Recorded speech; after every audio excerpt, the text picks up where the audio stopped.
Vamos conectar a Ariane Bittencourt agora, ao vivo aqui no Poder Expresso, ela que vem acompanhando desde o início essa fraude ou essa questão das fraudes no INSS, e a gente tem aqui as últimas informações sobre esse assunto e qual é a previsão do que vai ser discutido aqui ao longo dessa semana, nos próximos dias aqui na capital federal.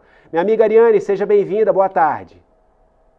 Oi, Jesus, muito obrigada. Uma boa tarde para você também, para todo mundo que está nos acompanhando aqui no Poder Expresso. Bom, houve uma portaria publicada no Diário Oficial da União de hoje, assinada pelo presidente do INSS, o Gilberto Valer Júnior, justamente determinando, a partir da próxima sexta-feira, o uso da biometria na plataforma Meu INSS para o desbloqueio de novos empréstimos consignados a aposentados e pensionistas. Lembrando que no comecinho do mês de maio, lá no dia 8, em meio a esse escândalo envolvendo os descontos não autorizados desses segurados, o presidente do INSS já havia determinado o bloqueio de novos descontos no consignado para proteger os beneficiários. São coisas diferentes, os descontos associativos dos empréstimos consignados. Só que no meio desse escândalo envolvendo os descontos associativos, o presidente do INSS diz ter encontrado fragilidades também nesse processo de contrair novos empréstimos consignados, processo esse que também tem ali o INSS como intermediário quando a gente fala de aposentados e pensionistas. E é por conta disso que esse processo foi revisto e, segundo a determinação publicada hoje no Diário Oficial da União, a partir de sexta-feira, novos empréstimos consignados só serão contraídos pelo Meu INSS com o uso de biometria facial para evitar fraudes também nos consignados, de modo que outras pessoas façam esses empréstimos em nome de aposentados e pensionistas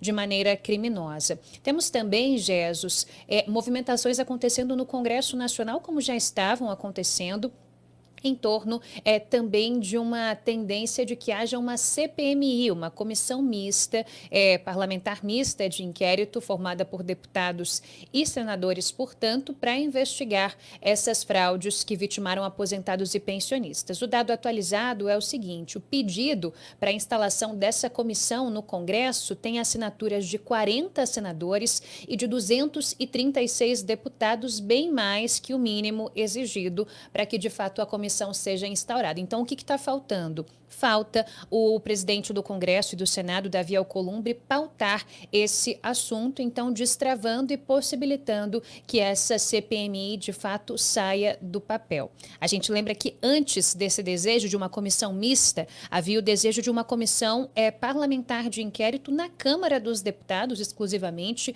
para investigar essas fraudes no INSS, mas por lá esse pedido não andou. Existem pelo menos outros 12 pedidos de instauração de CPI aguardando na fila na Câmara dos Deputados, mas apesar disso, de o presidente da Câmara, Hugo Mota, não ter de alguma forma cooperado para que essa CPI desse ou tivesse andamento na Câmara, ele mesmo usou as redes sociais para dizer que, a partir desta semana, vai priorizar a votação de projetos para combater fraudes no INSS. E existe uma grande expectativa, Jesus, de que já amanhã o plenário da Câmara analise, por exemplo, um texto que é de autoria do deputado Sidney Leite, do PSD do Amazonas, que sugere a proibição de descontos referentes a essas mensalidades de associações e outras entidades nos benefícios de aposentados e pensionistas. Vários projetos nesse sentido foram protocolados desde que essa fraude veio à tona, e o presidente da Câmara, Hugo Mota, disse que nesta semana pretende acelerar, ou seja, dar andamento a projetos referentes a esse tema. Ariane, atualiza para a gente o número de aposentados, de pensionistas que já pediram a revisão dos descontos e qual a porcentagem desse total de aposentados e pensionistas que perceberam ali que não autorizaram qualquer desconto na folha de pagamento do INSS. Vamos lá, Jesus. O balanço mais recente, divulgado pelo INSS, dá conta que o aplicativo teve mais de 46 milhões de acessos desde a última semana, quando foi autorizado, então, esse acesso para pedir o ressarcimento de valores descontados indevidamente. Com relação aos indivíduos que não autorizaram esses descontos e que pediram pelo aplicativo para que esses valores sejam ressarcidos, segundo o INSS, temos aí mais de 1.528.000 brasileiros nessa situação, ou seja, indicando que foram descontados sem autorização e pedindo esse ressarcimento. Temos outras 28 mil pessoas, em média, que reconheceram os descontos e disseram que esses descontos foram autorizados.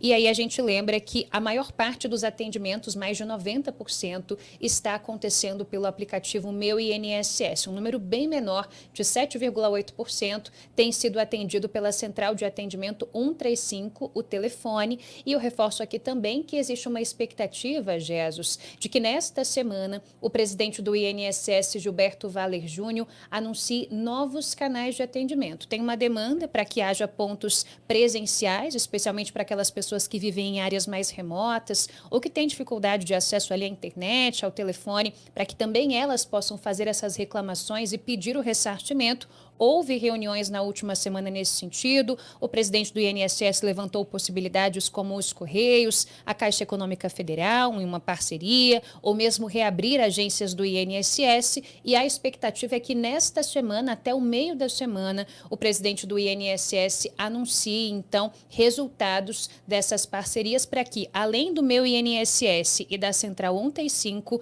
essas pessoas sejam atendidas de forma presencial. Ariane Bittencourt, muito obrigado pela participação aqui no Poder Expresso. Um ótimo trabalho, uma ótima semana para você.